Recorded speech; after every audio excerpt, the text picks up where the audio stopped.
Alors, table des couleurs. Je vous montre, ça va pas être très long. J'ouvre mon image qui me sert depuis le début pour faire des tests.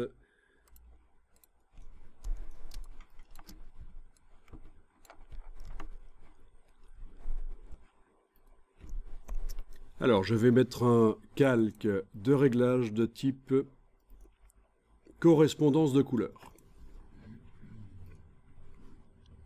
Correspondance de couleurs. Dans le panneau propriétés, vous voyez ici que ça utilise en fait des tables de couleurs, c'est-à-dire des lookup tables, des LUT. Lookup tables, ça veut dire table des couleurs. Et le principe de la table des couleurs, c'est que à chaque couleur possible dans une image correspond dans la table une autre couleur. Et on fait du remplacement comme ça. Des tables des couleurs, vous allez en trouver sur le web, à télécharger gratuitement. Il y en a différents types. On peut aussi les fabriquer soi-même dans Photoshop. Par ici, vous pourrez les charger, charger le fichier que vous avez mis sur votre disque dur. Et voilà, c'est des simulations de films photos. Ça peut être intéressant. Notamment, les tables des couleurs, en fait, c'est plus utilisé pour la vidéo que pour les images fixes.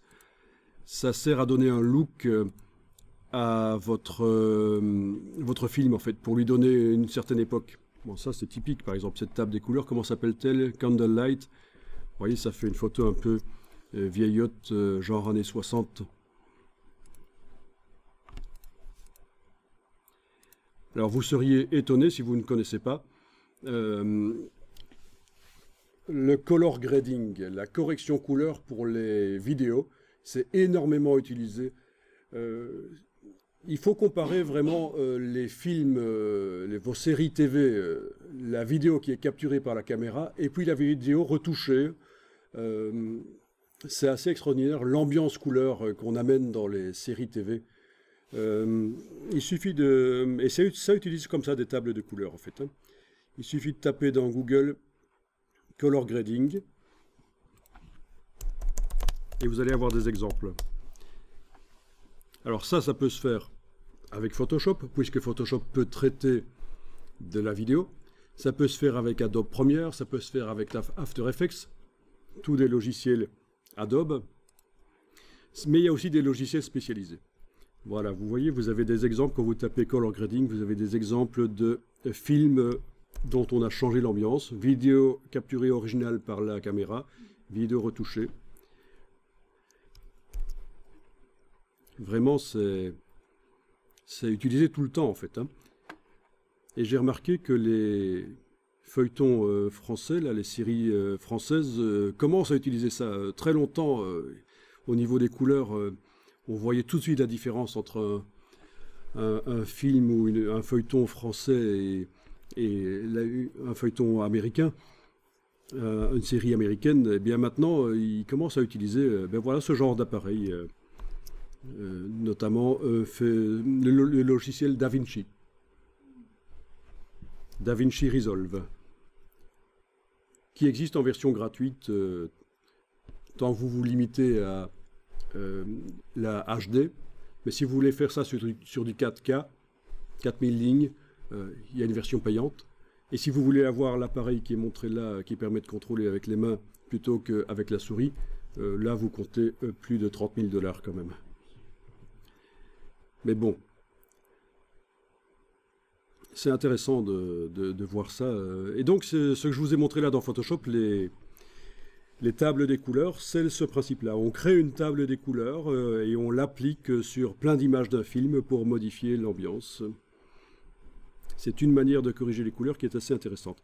Et au fait, quand vous faites des calques de réglage dans Photoshop, ils peuvent être convertis en table des couleurs. Table des couleurs qui sera utilisable dans Adobe Premiere et After Effects aussi.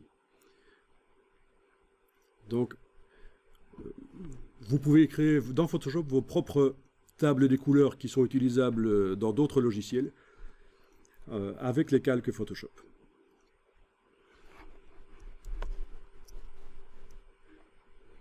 Mais je ne vais pas vous expliquer ça ici, ça se passe au niveau des tables des couleurs.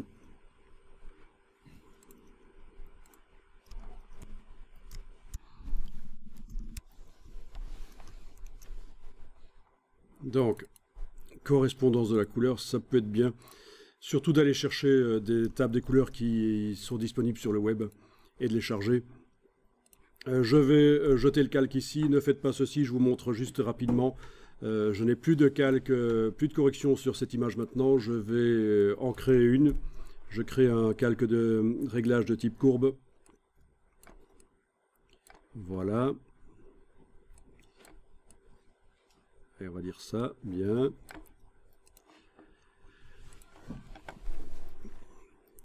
Alors,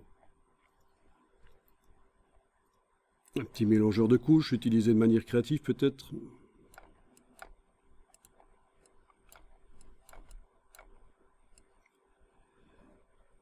Ok, bon, on va dire que ça c'est bien. Évidemment, les calques de réglage se combinent.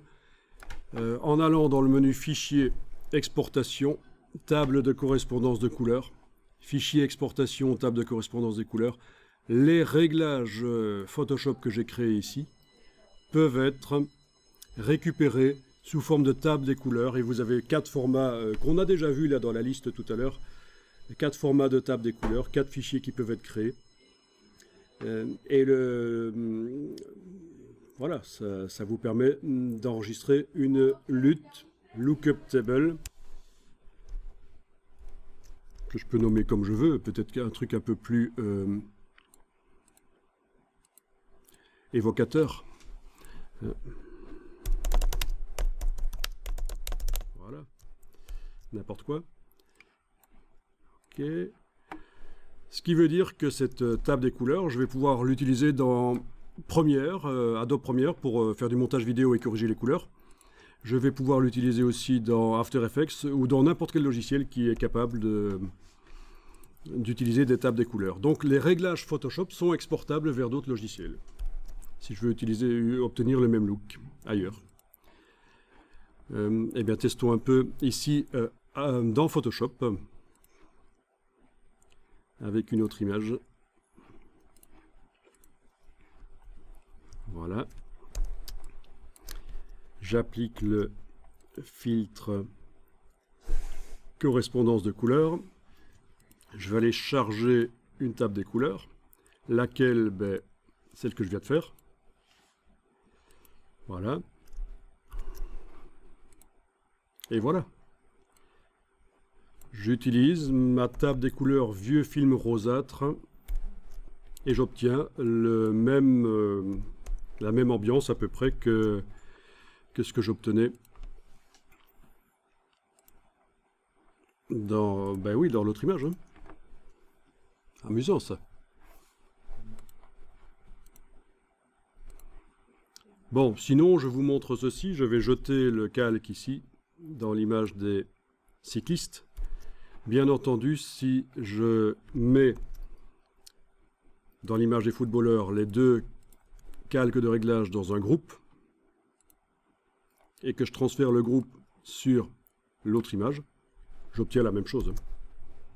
J'ai transféré les deux calques de réglage sur l'autre image tout simplement. Donc dans Photoshop, les tables des couleurs, on saurait s'en passer. Mais ce qui est intéressant, c'est surtout de les utiliser ailleurs. Bon, ça devient un peu pointu, mais malgré tout, vous êtes dans une branche où créer des ambiances dans les images, je pense que ça compte, hein, puisqu'on parle vraiment d'identité visuelle. Voilà. Ça n'est pas que du logo, c'est aussi des couleurs. Et voilà, et des références à certaines époques, et rien de tel que du contraste et des corrections couleurs pour faire référence à une certaine époque. C'est dans l'imaginaire populaire. Quand on voit une certaine image, on analyse, même sans s'en rendre compte, tiens, les couleurs, les contrastes, ça ça doit être telle époque, ça doit être plutôt les années 90 ou 80 ou 70, 60, vraiment.